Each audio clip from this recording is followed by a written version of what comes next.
हम लोग advent of Europeans की सीरीज़ को आगे आगे लेकर जा रहे हैं। पहले कुछ वीडियोस में हमने चर्चा करा कि किस तरह से डच के बारे में हम लोग को चर्चा करा, पोर्टुगीज़ के बारे में, ब्रिटिश का किस तरह से होल्ड बना इंडिया में, वेस्ट में, साउथ में, बंगाल में, फिर फुरुखशियर के फरमान को भी डिस्कस किया। अब हम लोग बात करें दो इंग्लिश कंपनी के मर्ज के बारे में। After the English revolution of 1688 the wigs and with their enhanced influence opposed the monopoly of East India Company. Thus, a rival company was found which deputed Sir William Norreys as its ambassador to the court of Aurangzeb, January 1701 to April 1702, to gain trading privilege for itself. The new company, however, proved a failure. Under pressure from the Crown and the Parliament, the two companies were amalgamated in 1708. Under the title of United Company of Merchants of England trading to the East Indies.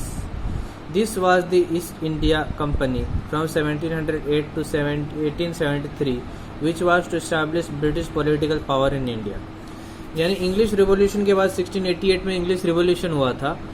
जो wigs हैं उनका enhanced influence के साथ उन्होंने English east India company के monopoly को oppose किया, इसलिए एक राइवल कंपनी बनी जिसमें कि सर विलियम नॉरिस इसके एम्बेसडर बने।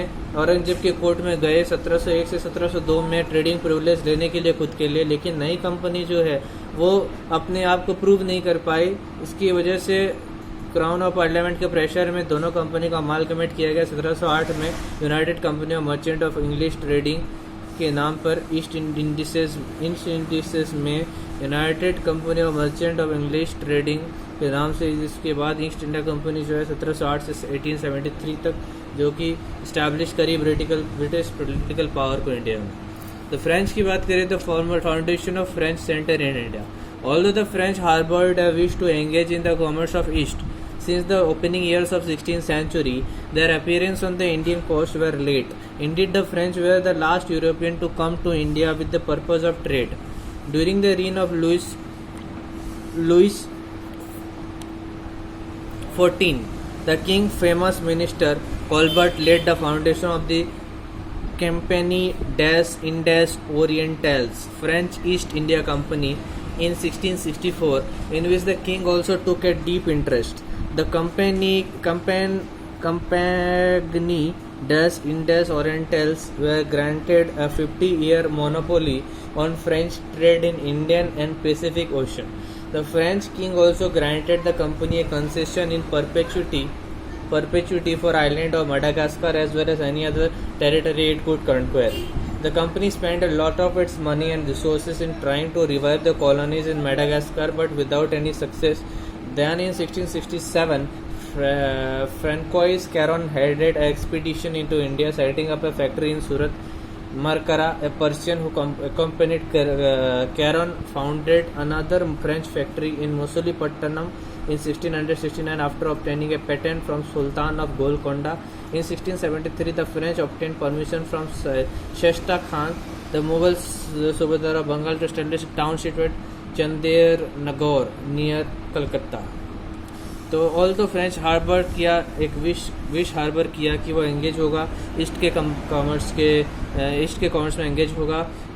तो ओपनिंग ईयर से 16th सेंचुरी तक उनका अपीयरेंस इंडियन तट में वो लेट था। इंडियन फ्रेंच जो है लास्ट एम्परर्स था जो कि भारत में आया था ट्रेड के पर्पज से।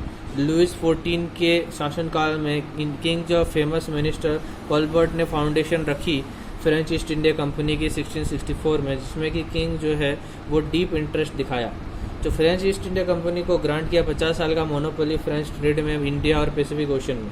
फ्रेंच किंग जो है वो भी ग्रांट किया कंपनी को कंसेशन, लगातार कंसेशन ग्रांट किया मेडागास्कर के आइलैंड और साथ में दूसरे टेरिटरी जो टेरिटरी वो जीत सके।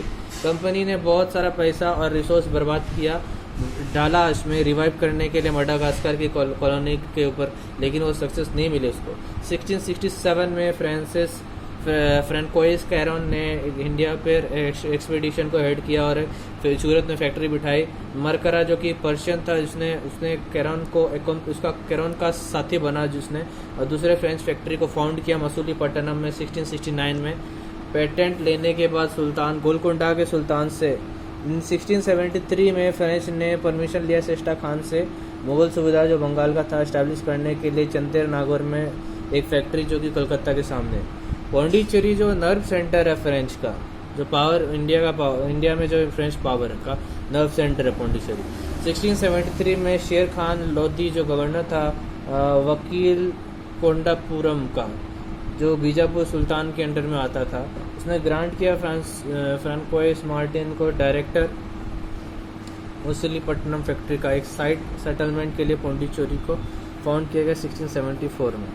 इन 1673 द शेर Khan Lodi the governor of वकील कोंडापुरम under the Bijapur Sultan granted Francois Martin, the director of the Masulipatanam factory, a site for a settlement.